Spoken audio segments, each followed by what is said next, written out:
मंडळी, सध्याच्या या गरमीमध्ये गॅसकडे जावतही नाही आणि गरमीमध्ये सर्व स्वयंपाक बनवण्याचा सुद्धा कंटाळा येतो. ज्या जॉब करणाऱ्या महिला किंवा मुली असतात त्यांना सुद्धा संध्याकाळी थकून भागून घरी येऊन संपूर्ण जेवण बनवण्याचा कंटाळा येतो. अशा वेळी तुम्ही आजचा हा एकदम सोपा पदार्थ झटपट आणि अगदी 10 मिनिटात बनवू शकता. तर सर्वात आधी आपण एका मिक्सिंग बाउलमध्ये 1 वाटी तांदळाचं पीठ घेऊयात. रेशन तांदळाचं पीठ सुद्धा चालेल किंवा मार्केटमधलं रेडीमेड तांदळाचं पीठ असेल तरीही चालेल. आणि जर तांदळाचं पीठ नसेल तर गव्हाचं पीठ किंवा ज्वारीचं पीठ किंवा रवा सुद्धा घेऊ शकता. ह्यामध्ये आता बारीक कापून घेतलेला कांदा ॲड करूयात. एक मीडियम साईजचा कांदा मी बारीक कापून घेतलाय. 2 तिखट हिरव्या मिरच्या बारीक कापून घ्यायच्या आहेत. तिखट कमी जास्त जेवढं हवं असेल तेवढ्या मिरच्यांचा वापर तुम्ही कमी जास्त करू शकता, पण नॉर्मली 2 मिरच्या पुरेशा आहेत. कढीपत्त्याची पाने मी इथे बारीक कापून घेतली, ती घेतली. एक लहान गाजर बारीक किसून घेतलाय, तो सुद्धा घेतला.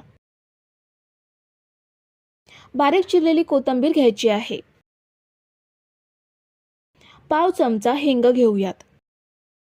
अर्धा चमचा रेड चिली फ्लेक्स घेतेय. रेड चिली फ्लेक्स नसतील तर पाव चमचा लाल तिखट सुद्धा वापरू शकता. अर्धा चमचा चवीनुसार मीठ ॲड करूयात. आणि आता ह्यामध्ये आपल्याला 1 वाटी पाणी ॲड करायचं आहे.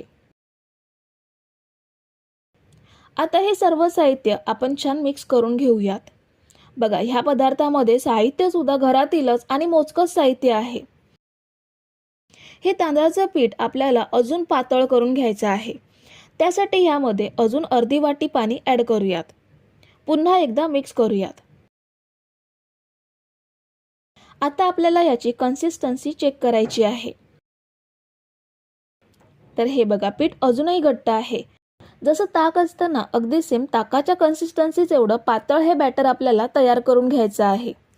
अजून अर्धी वाटी पाणी आपण ह्यामध्ये ॲड करूयात. पुन्हा एकदा छान मिक्स करूयात. हे बघा, अगदी परफेक्ट बॅटर आपलं तयार आहे. 1 वाटी तांदळाच्या पिठासाठी बरोबर 2 वाटी पाणी आपण ह्यामध्ये ॲड केलं. आता हे बॅटर आपल्याला अजिबात झाकून वगैरे ठेवायचं नाहीये. लगेच आपण हे बनवायला घेऊयात.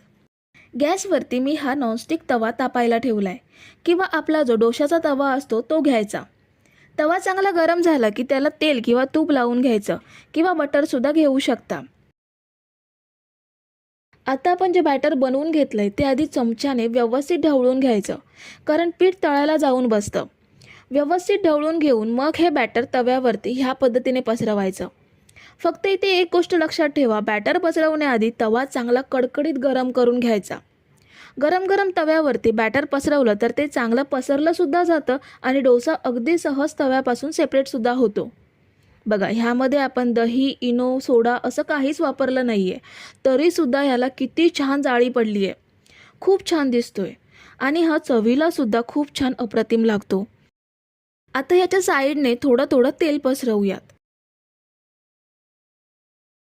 डोसा एका साईडला खमंग भाजला की दुसऱ्या साईडला परतून दुसरी साईड सुद्धा 1 मिनिटभर भाजून घ्यायची.